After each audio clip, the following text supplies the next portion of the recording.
জাহান্নামে এমন একটি স্থান আছে যেখানে বরফ দিয়ে শাস্তি দেওয়া হবে। প্রিয় দর্শক, জাহান্নামের আগুন এত ভয়ঙ্কর যে তাতে ৭০ বার আল্লাহর রহমতের পানি ঢালার পর দুনিয়ার আগুন সৃষ্টি হয়েছে।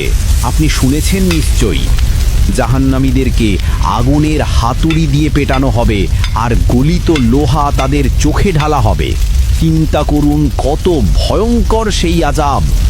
অথচ এর পরেও আছে জামহারির, যেখানে বরফের শাস্তি দেওয়া হবে।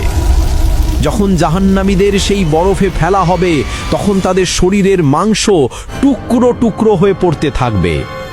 তারা সহ্য করতে না পেরে চিৎকার করে বলবে, আমাদেরকে আগুনের শাস্তি দাও, কিন্তু এই বরফ থেকে বাঁচাও। অথচ সেখানে তাদের শাস্তি চলতেই থাকবে। প্রিয় দর্শক, জাহান্নামের এই ভয়ঙ্কর আযাবের কথা একবার হলেও ভাবুন। আসুন আমরা সবাই আল্লাহর কাছে ক্ষমা চাই আর কমেন্টে লিখি আস্তাগফিরুল্লাহ।